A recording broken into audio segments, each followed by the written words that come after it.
Let me try this again. I guess I didn't have enough space in my phone. And so yeah, I don't know how to push. I just don't know how to work this phone, so I'm going to start all over. And good morning, everyone. I hope everyone had slept well and had a good evening. Woke up this morning, spent time with the Lord, including thanking the Lord for waking you up this morning, because there's a lot of people who did not wake up this morning. So we always have to be mindful that, to thank God for blessing us for another day to try and get it right this time, and to, you know, be surrounded by our loved ones for another day. Sometimes what I discuss, it's because I went into a chat, and there was conversation about it. But today, what I wanted to explain is, I understand everyone is not on the YouTube app because of the same reasons. Some people, giving out information. Some people, comedy, cooking skills, gardening, whatever. When I first came on a video on YouTube, I found it by accident, and I'm probably talking fast because I'm trying to remember what points I was making and where I ended up at. And it was, I found it by accident, and then I went in the chat and found people, and we're talking to them. So yes, I that's how I found YouTube. In my journey of walking with the Lord, I felt maybe because He always calls for us to share His word, spread His word, and He makes it clear that He's not going to come back until that's done. His second return is not going to be until the word is spread. So I thought this would be a good way to get some of that out. It beats me trying to talk on the street or whatever. So that's the first thing that came to mind, and I thought that would be a good idea, so I did.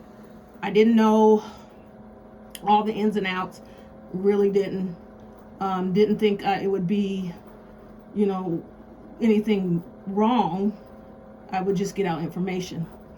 So yes, I don't do lives. I only do uploads because I'm just putting out information. I'm not asking. I don't want to be monetized. I don't want cash apps. I don't want not subs, but the amount of people that are sub to me is not a big deal to me. If I put the information out, I could be long gone from here, still up here, and people are still finding it. So that doesn't bother me. My main agenda is to make sure that I put content that is relevant to God's teaching, or what I've witnessed or what I have been through, to share that with other people who might be going through some of the things that I went through, and instead of taking a wrong turn or getting to the right place in the wrong way, or having to go through what I went through, making it a little easier that way. In the meantime, I have gone into chats, and overall, I have found some very nice people, some very fascinating people, some people I like to go in chats and interact with, or and so I do that. I guess it causes me sometimes problems because I get it. I don't if people call it Messy Monday or whatever, they don't want anybody in the chat who's trying to make peace and calm. I get that. And so there's a lot of times that I stay out, or I just don't say anything, because I know, I just, but I love to laugh and have fun too, just like the next person. Comedy is like good to me. It releases things when I can laugh and just in joke, and so that's a lot of it. um, I still have a way. Sometimes the joking goes too far or whatever, but I had to learn, because you wouldn't imagine how many chat holders or people in their chat that I've had words with defending other people, because I definitely do not appreciate, stand for, like, bullies. But what I had to learn is that the person who is being bullied or whatever, or the person who's being talked about, has a choice not to come back, or has a choice not to, and so I can't just, it just bothers me, and I had to learn that I don't need to, I just leave it alone. I also do not like to see Black people in controversy, arguing, tearing each other down, saying bad things. I know that happens a lot, so once again, I need to be mindful and stay out of things, and stuff like that.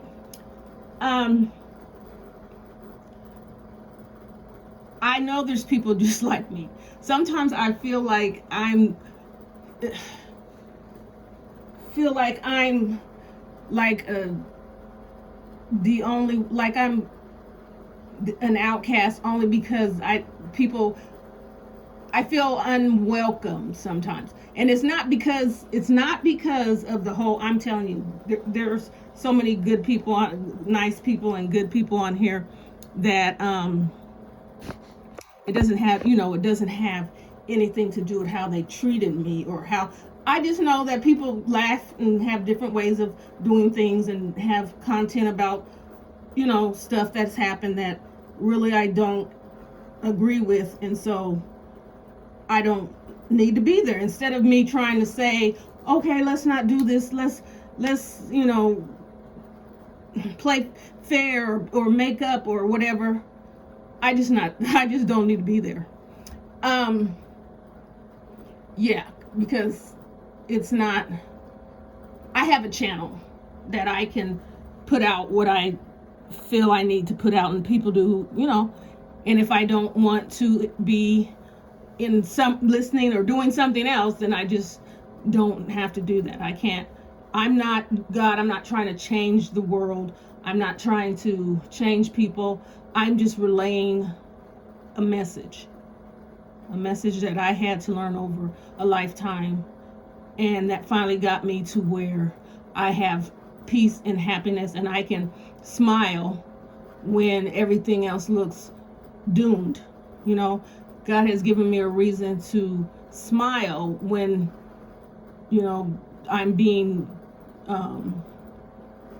discriminated, or people don't like me, or saying bad things about me, or trying to tear me down. I still have a reason to smile, because nothing matters about what the people that you interact with, who are in the same boat as you. God said we're all sinners and fall short. He said we're all like filthy rags. He never separated us. He doesn't care if you live in a mansion or if you live in the alley. We're all the same, and he loves us all the same. He wants us all the same to have grace and mercy, and that's why he sent Jesus Christ to die for all of us. It's only man who tries to tell us that only certain people are worthy of anything, like people who have money, or have invented things, or who has basketball skills, or who can sing. Man is the only one that tells us that those people are worth. But if you're down and out, and you can't hardly eat because you don't have money, you're not worth anything. That's not what God said. So when he finds people that are willing to serve his word and do what he says, he makes sure he tells them that part of that, because when you take that on, there's a part that you must obey. And God says to love others, help people less fortunate than you, stand on the right side, protect people when when you can. If you believe in God and you know what he can do, it doesn't bother you when you're able to stand up for somebody who's weaker than you, and they attack you and tell you this and they tell you that, because you know it's not true. I already know what God already made me.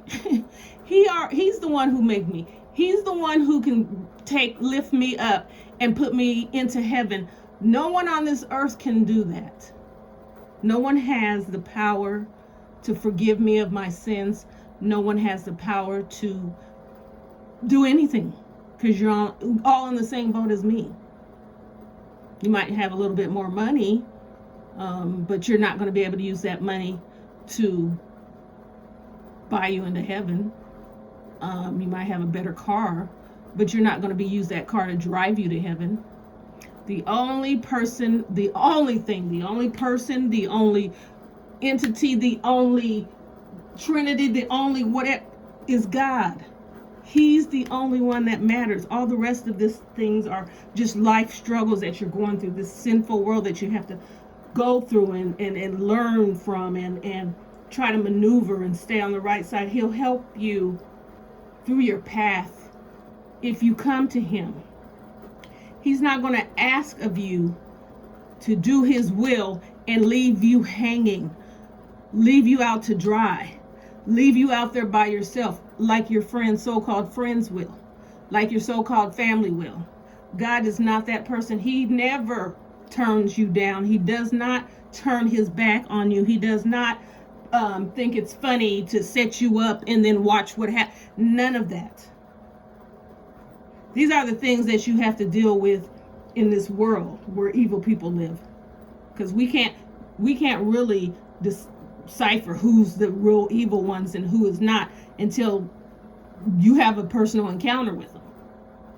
So when you think you have a best friend and she's been your friend for 15 years and you've shared everything and you thought she was like a sister and you've told her everything and everything, and you find out that she slept with your husband. Yeah, that is devastating. But that is the world. That's the world, because it's sin. It's full of sin. Not to say you can't expect someone to be a true friend to you. I'm not saying you can't expect someone to love you honestly or, wholeheartedly, because there are people out there who believe like I believe, that God is real, that he's the answer. He's the only way to make it through this world. He's coming back. He's coming for the good. He's going to destroy the bad. And you're going to live eternally in light, in happiness and peace, in beautiful surroundings, and never have to worry about any of the. We're not going to even remember what are bills. There's not going to be what is pain. We're not going to know how it felt when you had that surgery. You're going to be rewarded for your loyalty and your obedience to God. And I find that's the journey I want to stay on and to get to heaven. I'd rather be in heaven living out forever than be here and have all the fake things, the nice houses, the cars, the jewelry, the furs, the coats, and be able to travel wherever I want to go and be able to eat food that is expensive and makes absolutely no sense, because it's going to be into waste, just so I can say I'm somebody, because you're still not anybody. You're not anybody to God if you didn't choose him. You're still going to be in the same boat. You just as everyone else. Just because you're rich doesn't mean you're not going to die tragically. It's because you're rich doesn't mean that you don't get sad. If just because you're rich doesn't mean you're not depressed. It doesn't mean that you can't have bad things happen to you. None of that. You see that every day. Stars, rich people, They're in the news for horrible things. Um, we see it all the time. And some stories don't really get out because they don't like to put out a lot of horror stories about people with money, all the time, because they want you to believe that those type of people deserve to have a happy life and live carefree because it's some way that they made themselves rich, and so they deserve this. And first of all, they didn't make themselves rich unless they chose the evil way to make money. You can't do anything without if it's good. If you're wanting to do anything good or anything that's better better for your community or better for your family, but you want to do it in a good way, God is the only one that can lift you up and help you do that. Sure, if you want to be rich and be evil and sell your soul to the devil and have him rule your whole life, and then at the end you're going to go to the lake of fire, and nobody will remember all the things that you had, that nice yacht and all those things. That's the way you want it. That's the way you can have it. He gives you a choice to make. He doesn't force you. He lets you make your own decision. And I don't see, maybe it's because I just don't understand. Or maybe it's because I just feel, I know this both sides. I know, because I know drinking and cussing and smoking and partying and sex and all. I know that. I know all of that. So it's not like I'm green, like I woke up like this, oh my goodness, I don't know, Only through grace, only through God's mercy can he turn you around and make you forget all of that and want to do the right thing and want to be in God's good graces and want to do what God wants them to do, you to do. You don't have to, he didn't say, you're not going to never be sick or bad things might come to you, but you know a way how to maneuver out of them because you know God. You're living in a sinful world that sin hits everyone. It affects everyone, but because you know God, you know the love of God, you can maneuver a different way than other people who don't believe God or don't believe in God or believe in God and don't care. Because it's better to live in sin, because there's people that feel that way. It's funner, it's more exciting. That's just how they feel. It's boring to be a good person. It's boring to try to be nice to people, or they take advantage of you. They make you feel like you're this or that, and they don't. They try to, overlook you or whatever. But let me clear something else up. Just because God has changed me, I'm a work in progress constantly. I have to pray to God and ask him to keep me, don't let me go backwards. Keep me, going forward. So just because I care about people, I want people to be happy. I have no grudges towards anyone because there's no need to have any grudges. Doesn't mean that I'm a pushover or I'm weak or you can beat me up or you can do any of those things, because none of those things are true. I can stand down. I don't have to be big and bad.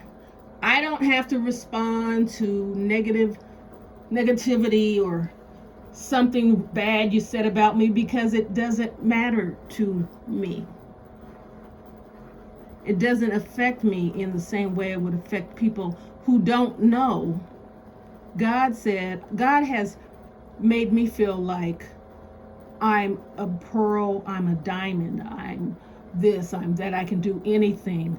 I'm smart, I'm strong, I'm happy, I want other people to be.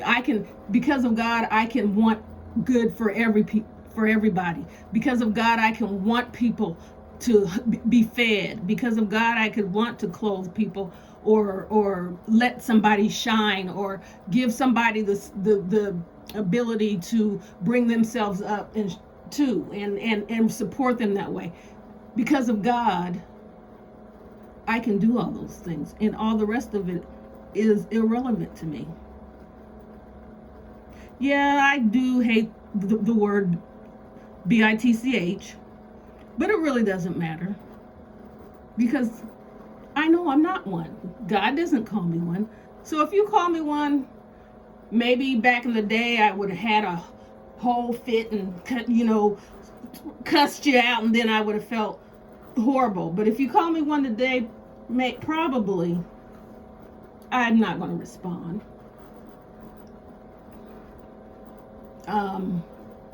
When you know the truth, you don't have to respond. I don't have to respond. At the end of the day, I don't have to answer to anybody but God. I don't have to.